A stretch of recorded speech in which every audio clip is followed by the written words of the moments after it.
أعوذ بالله من الشيطان الرجيم.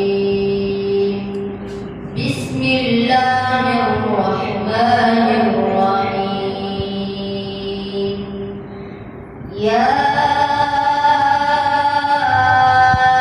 أيها الذين آمنوا لا تقدموا بين يدي الله ورسوله واتقوا الله إن الله سميع عليم.